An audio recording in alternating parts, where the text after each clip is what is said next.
अस्सलाम वालेकुम to everyone and welcome back to my channel. कैसे हैं आप सब? आई होप आप सब ठीक होंगे। हम हाउसवाइफ बखूबी जानती हैं कि घर की जिम्मेदारियां, कामकाज, घर की देखभाल, ईच एंड एवरीथिंग, हर चीज़ को पूरा करना हमारी जिम्मेदारी है, जिसके लिए हम हर मुमकिन कोशिश भी करती हैं एक अच्छी रूटीन फॉलो करने की, टाइम को अच्छे से मैनेज करने की। लेकिन मुझे ऐसा लगता है कि आप परमानेंट एक रूटीन को फॉलो नहीं कर सकते। कुछ अरसे बाद आपकी रूटीन में चेंजिंग आना शुरू हो जाती हैं। एक ही रूटीन को फॉलो करते करते या तो बहुत सी ख़वातीन उकता जाती हैं, या फिर घर के कुछ ऐसे काम जो आपकी रूटीन से थोड़ा सा हटकर होते हैं, उससे आपकी रूटीन जो है वो थोड़ी डिस्टर्ब होना शुरू हो जाती है। विंटर एंड समर हमारे घर के कामों की रूटीन थोड़ी डिफरेंट होती है, लेकिन काम बिल्कुल एक जैसे होते हैं। सर्दियों के दिन होते हैं छोटे, जिसमें बहुत सी ख़वातीन का ये कहना होता है कि सारा सारा दिन घर के कामों में कैसे गुजर जाता है पता ही नहीं चलता, क्योंकि दिन बहुत ज़्यादा छोटे होते हैं और हमारा ज़्यादातर टाइम घर के काम काज करते ही गुजर जाता है। सारा दिन आप घर के कामों पर ही अपना अगर टाइम गुजार देंगी तो आप कभी भी अपने ऊपर या फिर अपने बच्चों के लिए अपना टाइम नहीं निकाल सकती। आपका टाइम आपके लिए बहुत ज़्यादा इम्पोर्टेंट है। घर के कामों को इस तरह से मैनेज करें कि आपके सब काम होने के साथ आप अपने लिए भी एक बहुत अच्छा जो है वो दिन में टाइम निकाल सकें। आज के व्लॉग में मैं आपके साथ अपनी cleaning routine and morning to afternoon routine share करने वाली हूँ। आई होप बहुत सी हाउसवाइफ के लिए आज का व्लॉग मोटिवेशनल होगा, जिसमें सबसे पहले जब मैं सुबह में उठती हूँ ना, काम तो तभी स्टार्ट हो जाते हैं, लेकिन मेरी प्रॉपर रूटीन तब स्टार्ट होती है जब मैं अपने बच्चों को और अपने हस्बैंड को स्कूल और ऑफिस के लिए भेज देती हूँ। और उसके बाद मेरी रूटीन स्टार्ट होती है जब मैंने अपने घर के तमाम काम शाम जो हैं वो शुरू करने होते हैं। अच्छा, डेली का जब हम काम स्टार्ट करते हैं ना, तो हमारी सबसे पहली कोशिश यही होती है कि घर की क्लीनिंग की जाए। एज़ यूजुअल हर घर में यही रूटीन बनाई जाती है कि सबसे पहले क्लीनिंग, उसके बाद फिर बाकी का काम। तो घर में जितना भी मैस होता है ना, हम हाउसवाइफ की कोशिश होती है कि सबसे पहले उसको समेटें। यहाँ पर जी रात को मैंने ये ग्रॉसरी मंगवाई है, तो रात में ना काफ़ी टाइम हो गया था, मुझे ग्रॉसरी समेटने के लिए अच्छा खासा टाइम लगता है, तो मैंने फिर रात में यहीं टीवी लॉन्च में ही छोड़ दी थी। तो मैंने कहा सुबह में मैं इसको सारा सेट करूँगी। कुछ चीज़ें मैंने रात में रख ली थी, लेकिन बाकी अब जो है ना मैं सारा इसको सेट करूँगी। उसके अलावा जी आटा भी ख़त्म हुआ था, तो मैंने कहा चले सबसे पहले इसको भी रीफ़िल कर लेती हूँ। तो किचन में ना बहुत ज़्यादा मैस हुआ था ग्रॉसरी की वजह से, ये आटा भी पड़ा हुआ था, तो पहले मैंने कहा ये सारी चीज़ें उठाऊंगी, फिर उसके बाद ना बाकी का काम देखूंगी। तो इस तरह से फिर मेरी आज की जो रूटीन थी ना वो किचन से ही स्टार्ट हुई है। फिर मैंने सारा जो है ना किचन का काम करने के बाद फिर बाकी घर का काम किया है, क्योंकि किचन में ही मैं काम कर रही थी, तो मैंने कहा चलो किचन को ही पहले साफ़ करती हूँ अच्छी तरह से, उसके बाद फिर बाकी काम करूँगी।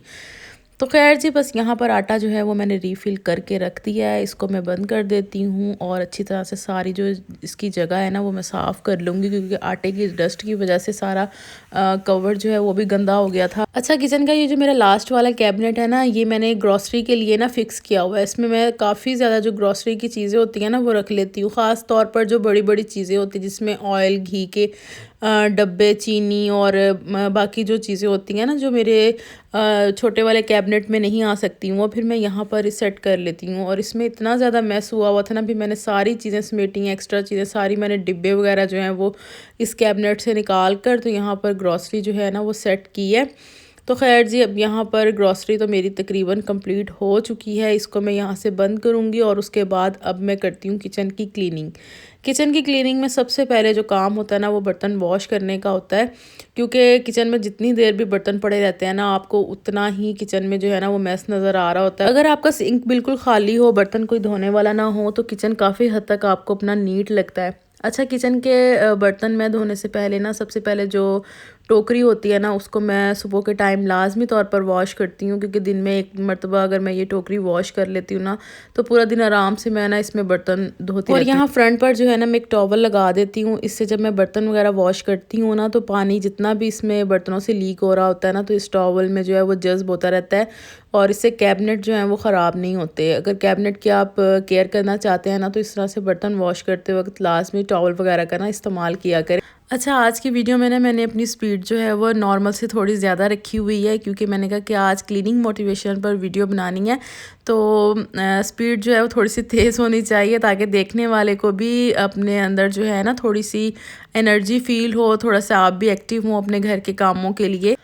मुझे ना अक्सर कमेंट आते हैं कि आप बर्तन इतनी तेज़ तेज़ी से वॉश करती हैं, हालांकि ऐसा कुछ भी नहीं है। नॉर्मली तरीके से सब काम हो रहे होते हैं, लेकिन मैं क्लीनिंग पर जब वीडियो बनाती हूँ ना तो थोड़ी सी स्पीड तेज़ कर देती हूँ, ताकि एक तो देखने वाला बोर भी ना हो, और दूसरा जब वो क्लीनिंग मोटिवेशन पर वीडियो देखे ना तो उसको थोड़ी सी एनर्जी ज़रूर मिलनी चाहिए।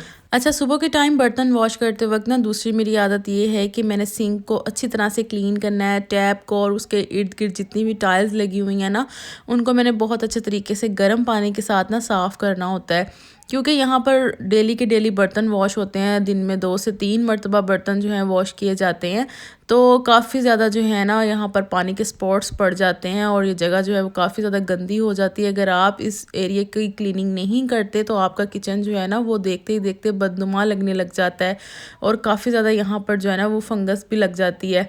तो इसकी यही है कि आप जो है ना रोज़ाना थोड़ा सा टाइम निकाल कर ज़रूर वॉशिंग एरिया को क्लीन करें, और धोने के बाद जो है ना टॉवल के साथ अच्छी तरह सारी टाइल्स को ड्राई भी करें, क्योंकि गीला किचन भी अच्छा नहीं लगता।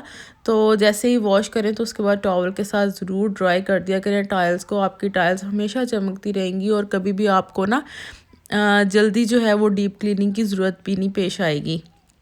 तो बस इस तरह से उसके बाद जब मैं बर्तन वगैरह वॉश कर लेती हूँ ना, तो फिर सारा किचन का जो एरिया है ना उसको अच्छी तरह से क्लीन कर देती हूँ, ताकि काउंटर टॉप पर लगी चिकनाई और जो डस्ट वगैरह होती है ना वो अच्छे से रिमूव हो जाए। और काउंटर टॉप तो यकीन करें दिन में पता नहीं कितनी मरतबा साफ़ होता है, लेकिन फिर भी बहुत जल्दी गंदा हो जाता है।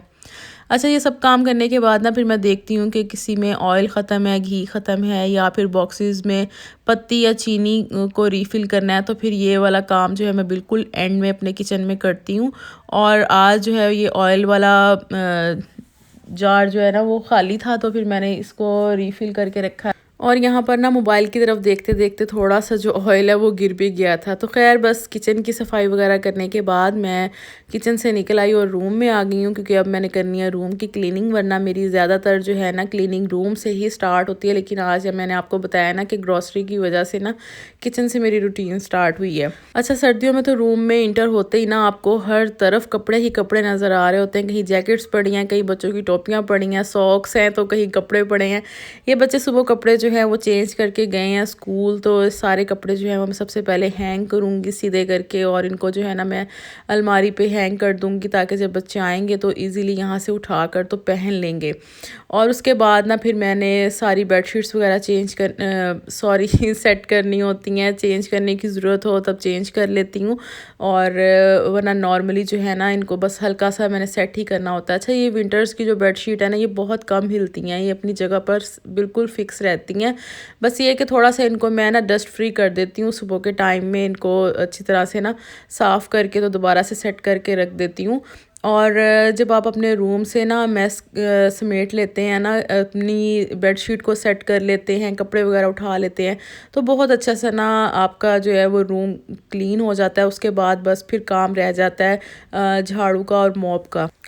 तो खैर फ़िलहाल तो मेरे पास कोई हेल्पर नहीं है, मैं ख़ुद ही अपने घर का काम जो है वो देख रही हूँ। और इसी तरह से फिर आपको पता है कि मैं आपके साथ शेयर तो करती रहती हूँ। फिर ये सब काम करने के बाद झाड़ू और मॉप किया है, और अब मेरी बारी आ चुकी थी दोपहर का खाना बनाने की। ये मेरा लास्ट काम है, इसके बाद जो है ना बच्चों के स्कूल से आने का टाइम हो जाएगा। बच्चे स्कूल से आएंगे और उनको देखना, खाना वगैरह खिलाना, बाकी सब काम, और शाम में उनको पढ़ाना। तो फिर ये मेरी ना अलहदा से ड्यूटी शुरू हो जाती है, यानी कि शाम के कामों की। ये यहाँ तक जो है वो मेरे अपने दिन के काम होते हैं, और उसके बाद जो बच्चों के आने के बाद काम होते हैं वो मेरे सिर्फ़ और सिर्फ बच्चों के साथ ही होते हैं। उस दौरान मैं बच्चों को पढ़ा भी लेती हूँ, बच्चों के साथ थोड़ा सा टाइम भी गुजार लेती हूँ। रेस्ट करना हो तो मैं रेस्ट भी कर लेती हूँ, लेकिन ये होता है कि सुबह के टाइम में अपने ये तकरीबन सारे काम करके ना फ़ारिग हो जाती हूँ। अच्छा, आज मैंने ना अभी दोपहर का खाना नहीं बनाया, क्योंकि मैंने अपने हस्बैंड से कहा था कि आज ऑफिस से आते हुए ना आपने सब्ज़ी लेते आना है, ताकि मैं फिर रात में जो है ना खाना बना लूँ। लेकिन अभी बच्चों को कुछ ना कुछ तो खिलाना था ना, फिर कुछ ना समझ आए तो फिर घर पर जो है वो आलू लाजमी पड़े होते हैं। फिर मैंने आलू बॉयल किए, और फिर मैंने कहा कि चलें आलू के बच्चों को पराठे बना देती हूँ। मेरे बच्चे शौक़ से भी बहुत खाते हैं आलू के पराठे। तो यहाँ पर मैं जो है ना वो स्टफ़िंग तैयार कर रही थी। तो जैसे ही फिर बच्चे स्कूल से आने वाले होंगे ना, उससे पहले पहले मैंने जो है वो खाना बनाकर सॉरी आलू के पराठे बनाकर जो है ना वो मैंने रख लेने हैं। और इसी तरह से अगर सब्ज़ी घर पर मौजूद हो तो फिर मैं उनके आने से पहले पहले हंडिया बनाकर तो वो भी रख देती हूँ, और उनके आने पर बस मैं रोटी बनाती हूँ और बच्चों को खाना खिला देती हूँ। तो बस दिन छोटे होने की वजह से अगर आप अपने टाइम की बचत चाहते हैं तो सुबह में ही अपने काम जो हैं वो कंप्लीट करके आप फारिग हो जाएं, और उसके बाद आप रेस्ट भी कर सकती हैं, आप अपने लिए टाइम भी निकाल सकती हैं, क्योंकि बाकी सारा दिन आपका अपना ही होता है।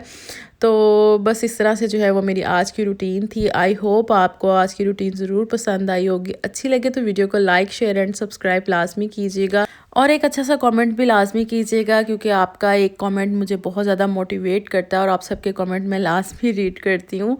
और बस इंशाल्लाह नेक्स्ट व्लॉग में आपसे फिर मुलाकात होगी। अपना बहुत ख्याल रखिएगा जी। अल्लाह हाफिज़।